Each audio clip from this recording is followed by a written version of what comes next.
acara tarawih malam ke-21 Ramadan, insya Allah yang akan membawakan ceramah pada kesempatan malam hari ini adalah Bapak Ustadz Fadli Akib SPD, Imam sholat tarawih Bapak Ustadz Alimuddin, Imam sholat witir Saudara Irfan.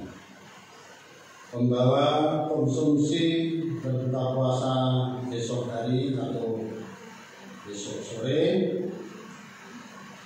pada hari ke-21 Ramadan, 1 Nyonya Ansar Loba Blok F8, 2 Nyonya Sari Ali Blok F9, dan Nyonya Andi Sianti Blok F7.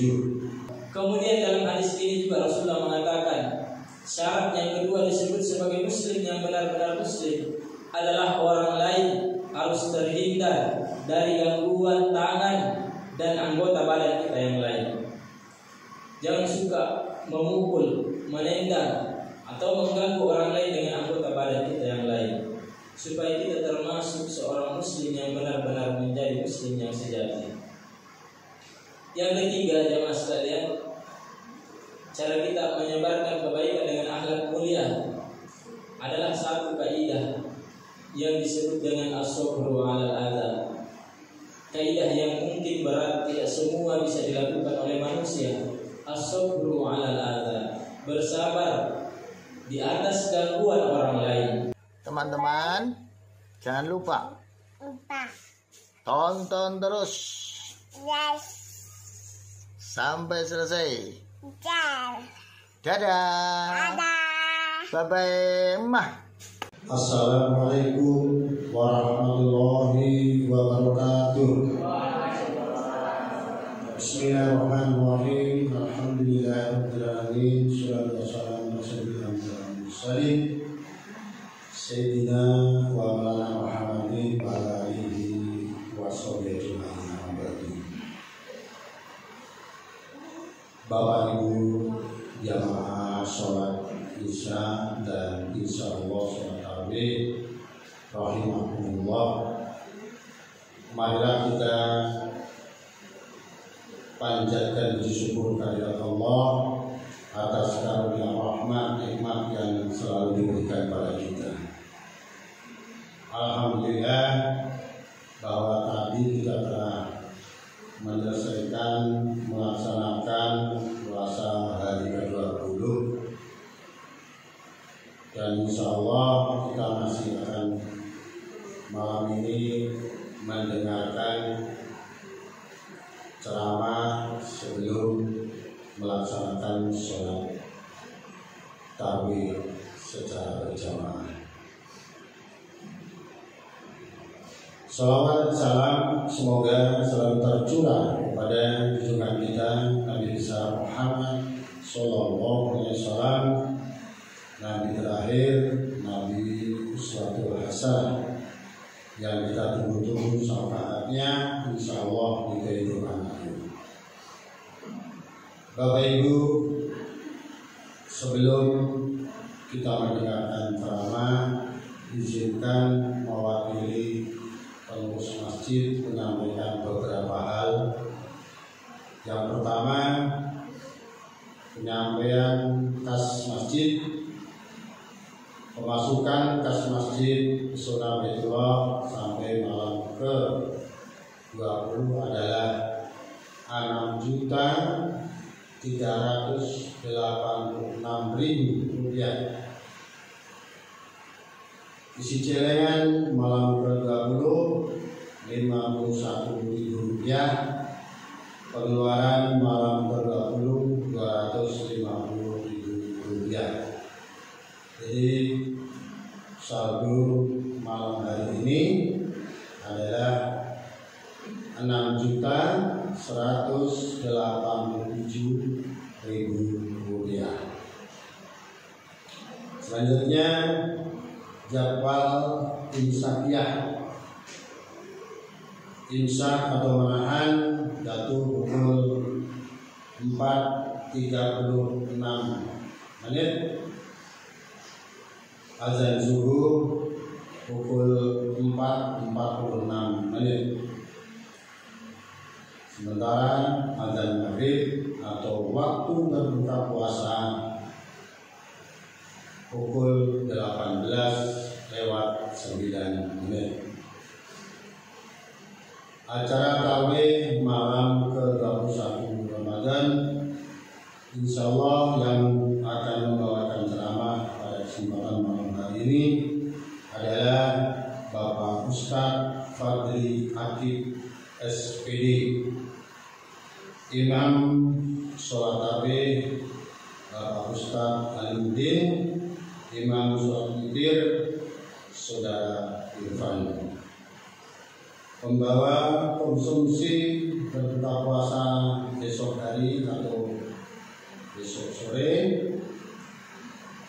pada hari ke-21 Ramadan, 1 Nyonya Ansar Loba Blok F8, 2 Nyonya Sari Ali Blok F9, dan Nyonya Andi Sianti Blok F7. Kepada ibu-ibu maupun keluarga yang telah membawakan buka puasa dari sore, diucapkan banyak-banyak terima kasih. Semoga Allah Subhanahu wa taala akan mencatat sebagai amal ibadah dan akan menggantinya dengan pahala bahkan rezeki yang banyak yang halal. Amin. Disampaikan kepada warga Masjid Sunan Baitullah, kiranya untuk segera membayar zakat fitrah, dan di masjid ini juga melayani untuk pembayaran zakat fitrah seperti yang sudah disampaikan keputusan dari pemerintah kota 35.000, 40.000 dan 45.000 rupiah. Demikian penyampaian dari kami kepada Bapak Ustadz. Dengan hormat disilakan. Akhirul kalam. Assalamualaikum warahmatullahi wabarakatuh.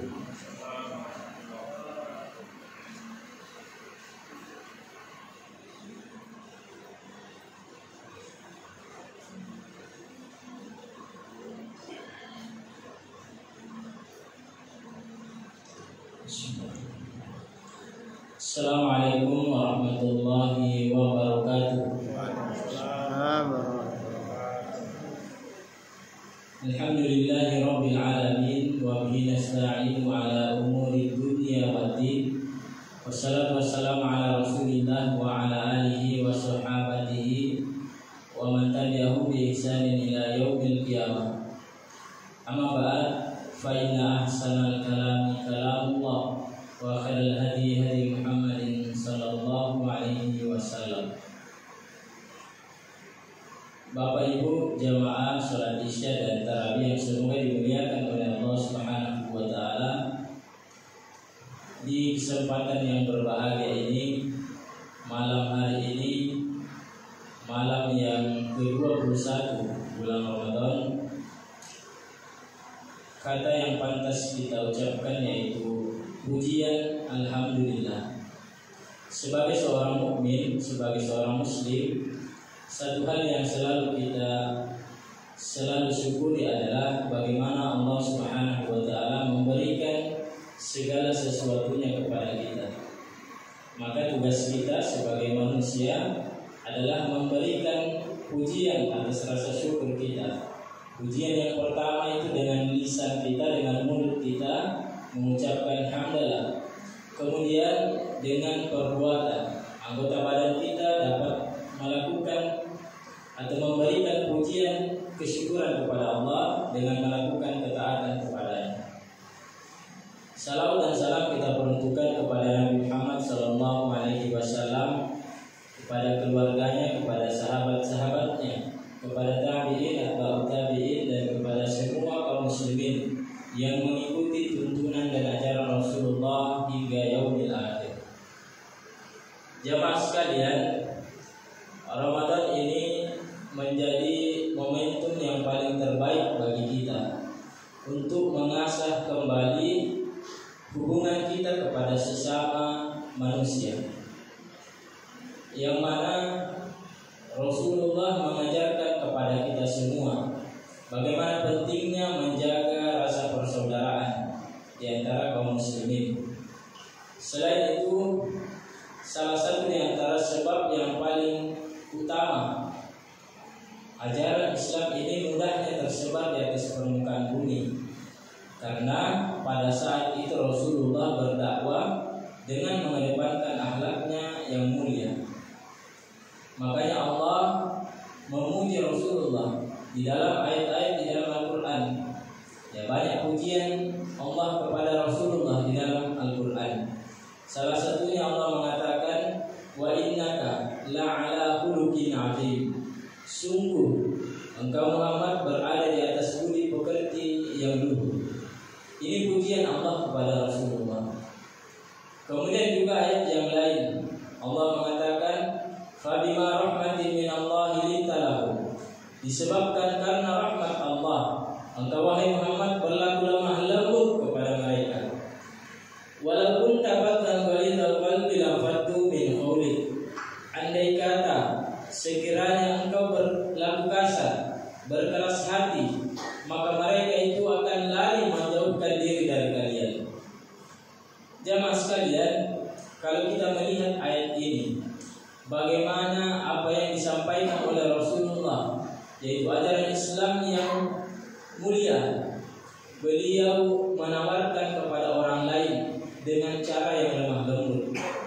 Begitulah kita diajarkan di dalam Islam, bagaimana seorang muslim itu harusnya menyebarkan kebaikan itu dengan cara-cara yang baik, bukan dengan berlaku kasar, berkeras hati. Karena dalam ayat ini tadi Allah mengatakan mereka itu tidak menerima apa yang kita ajarkan, meskipun kebaikan, tapi mereka akan lari menjauhkan diri dari kita.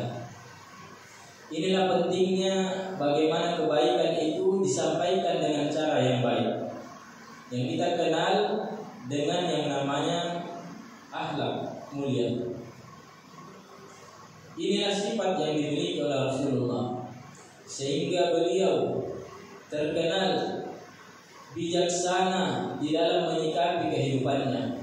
Jamaah sekalian, kita mengetahui bagaimana Rasulullah itu membawa ajaran Islam yang tidak disukai oleh orang-orang Quraisy, karena tidak sesuai dengan apa yang dibawa oleh nenek moyang mereka.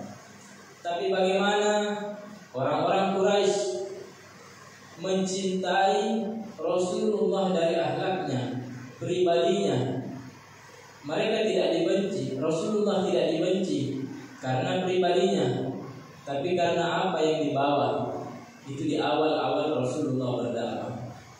Makanya seorang muslim itu ketika mau mencari sebuah kata yang pantas untuk Rasulullah, maka tidak ada yang lain. Kita menjadikan Rasulullah itu sebagai panutan utama bagi kita. Jemaah sekalian, ketika berbicara tentang akhlak yang baik, perilaku yang budi pekerti kita yang luhur kepada orang lain, maka di dalam kitab Riyadhus Shalihin, Imam Nawawi membagi dua sasaran akhlak mulia itu kepada siapa saja. Yang pertama dan yang paling utama adalah kepada Rabb kita, kepada Allah Subhanahu wa taala. Kita mengatakan, kenapa akhlak mulia harus ditujukan kepada Allah? Padahal kan yang selama ini kita pahami, akhlak mulia itu adalah kita sasarannya kepada sesama manusia. Tapi kenapa Imam Nawawi menuliskan yang pertama itu kepada Allah Subhanahu wa taala? Karena jamaah sekalian, sebagaimanapun mulianya seorang manusia, maka lebih pantas bagi kita untuk memuliakan Allah Subhanahu wa taala dan memberikan apa yang terbaik yang ada di dalam diri kita persembahkan kepada Allah Subhanahu wa taala. Karena Allah yang menciptakan kita, memberikan rezeki kepada kita, menjadikan kita sebagai manusia yang bisa dipandang oleh manusia yang lainnya. Kalau Allah mencabut segala nikmat yang ada di dalam diri kita, nikmat kedudukan, maka orang lain akan menganggap enteng kita dan menjatuhkan, meremehkan kita. Maka yang paling pantas untuk kita perlakukan dengan akhlak mulia kita kepada Allah Subhanahu wa taala. Bagaimana caranya? Yaitu ketika Allah mentakdirkan satu hal kepada kita, termasuk perintahnya untuk beribadah kepada kita, maka tidak boleh kita sebagai seorang muslim untuk tidak mau tunduk dan patuh kepada perintah Allah Subhanahu wa taala. Sasaran yang kedua yaitu tentunya kepada sesama makhluk ciptaan Allah Subhanahu wa taala. Siapa saja mereka? Selain manusia, ada makhluk yang lain, hewan-hewan, tumbuh-tumbuhan, kemudian juga makhluk-makhluk gaib yang tidak nampak secara langsung di dalam pandangan kita manusia. Tapi mereka semua berhak untuk mendapatkan perilaku yang baik dari kita sebagai manusia ciptaan Allah. Namun yang paling utama, sasarannya adalah kepada sesama manusia. Kita diajarkan minimal 3 cara yang kita bisa lakukan untuk menyebarkan akhlak mulia kepada sesama manusia. Yang pertama disebut dengan badlun nada. Jamaah sekalian, badlun nada ini adalah menyebarkan kebaikan, melakukan kebaikan, dan kita mengajak orang lain dalam kebaikan sebanyak-banyaknya, tanpa perlu kita memandang kepada siapa kita melakukan kebaikan itu, atau sebanyak apa kebaikan yang kita akan lakukan. Lalu baru kita mau melakukan kebaikan. Kalau kita nilai, oh menurut saya ini besar nilainya, baru kita mau melakukan kebaikan itu. Atau kita melakukan kebaikan kepada orang-orang tertentu, padahal Allah tidak melihat kepada siapa atau sebesar apa kebaikan yang kita lakukan, baru Allah mau membalaskan kebaikan itu. Karena Allah Subhanahu wa taala akan membalaskan segala sesuatu itu sebagaimana perbuatan yang kita lakukan. Ya, bukankah di dalam Islam kita mengenal satu kaidah namanya al-jazā'u min jinsil amal. Balasan yang kita dapatkan itu sebagaimana perbuatan yang kita lakukan. Allah katakan di dalam surah Ar-Rahman, hal jazaa'ul ihsani illa ihsan. Siapa yang melakukan kebaikan, pasti baginya juga balasan berupa kebaikan. Maka jangan meremehkan kebaikan sekecil apapun yang kita bisa lakukan kepada orang lain. Bertemu dengan orang lain dengan senyuman, Allah akan berikan kepada kita pahala yang setinggi-tingginya kalau kita melakukannya dengan ikhlas dan tidak dengan niat yang lain.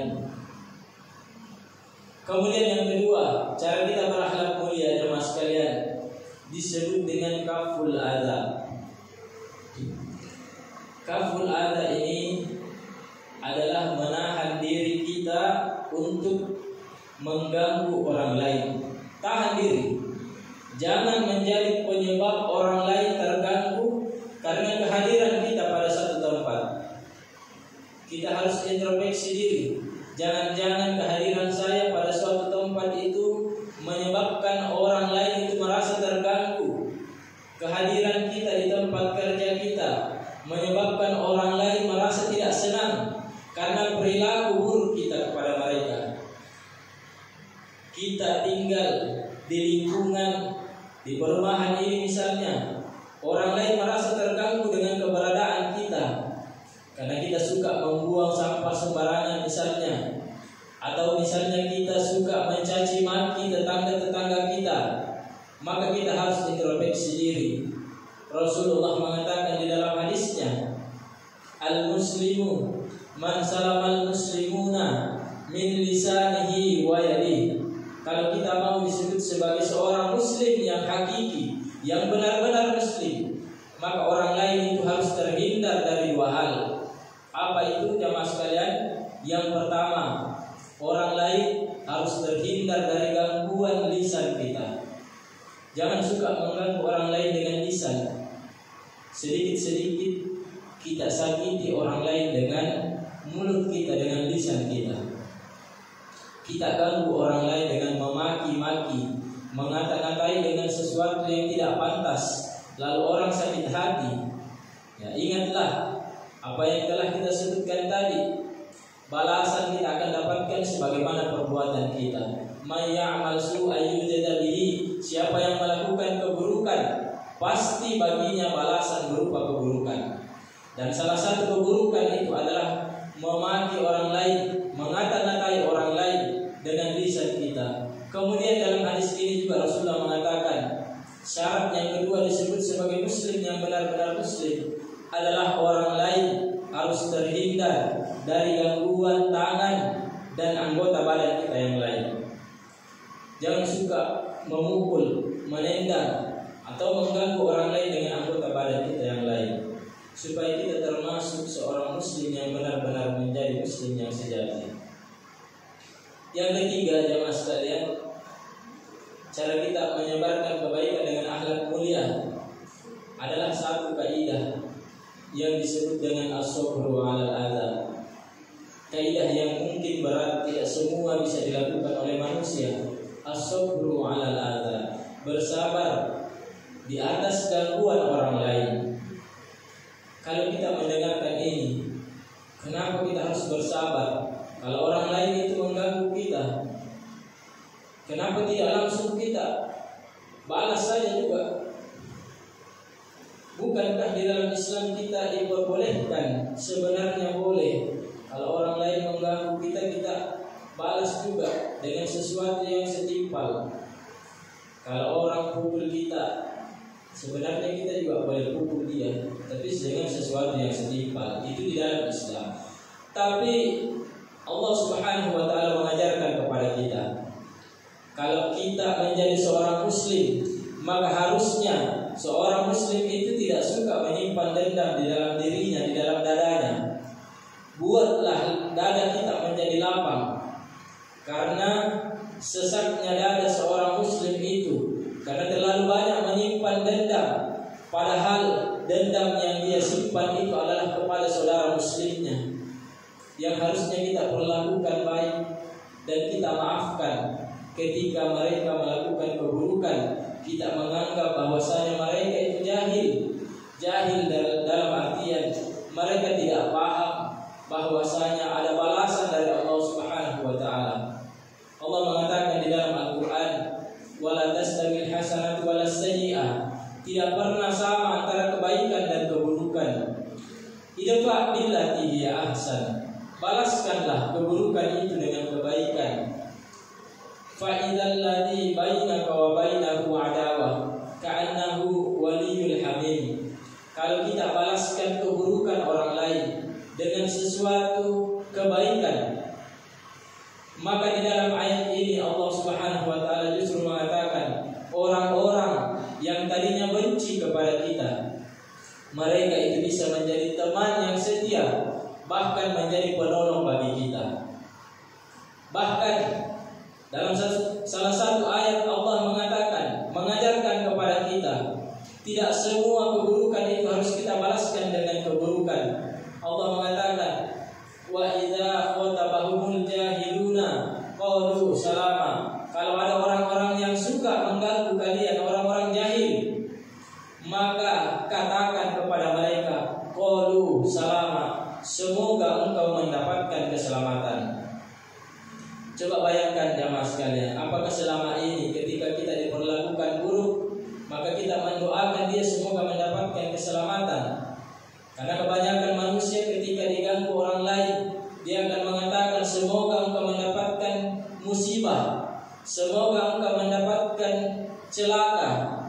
Itu yang keluar dari mulut kita. Padahal Allah mengajarkan kita doakan dia mendapatkan keselamatan. Apa fungsinya kita doakan orang lain? Ketika orang lain melakukan keburukan, dia dengan izin Allah merubah perilakunya menjadi seorang yang baik dan sadar dengan perbuatan yang dia lakukan, maka ketika mereka melakukan kebaikan, maka kita akan mendapatkan manfaatnya. Jauh lebih baik ketika kita membalaskan keburukan itu dengan kebaikan, karena kita berharap Allah Subhanahu wa taala memberikan balasan sebanyak-banyaknya atas kebaikan yang kita lakukan kepada setiap manusia. Jamaah sekalian, mudah-mudahan Allah Subhanahu wa taala memberikan keteguhan kepada hati kita semua. Malam ini malam ganjil, malam 10 malam terakhir di bulan suci Ramadan. Kita berharap Allah Subhanahu wa taala menurunkan rahmat-Nya kepada kita semua. Semoga amal ibadah yang kita lakukan di malam hari ini Allah berkenan untuk membalaskan dengan setinggi-tingginya, sebaik-baiknya pahala di sisi Allah Subhanahu wa taala. Ketika orang lain sudah meninggalkan masjid, maka kita datang di masjid ini untuk mengharapkan pahala dan ridha Allah Subhanahu wa taala. Kita berharap semoga ini semua menjadi sebab bagi kita untuk diampuni segala dosa-dosa yang telah kita lakukan, dan kita berharap bahwasanya Allah menjadikan kita termasuk orang-orang yang akan dimasukkan oleh Allah Subhanahu wa taala ke dalam surganya dengan surga yang setinggi-tingginya dan sebaik-baiknya. Amin. Allahumma amin.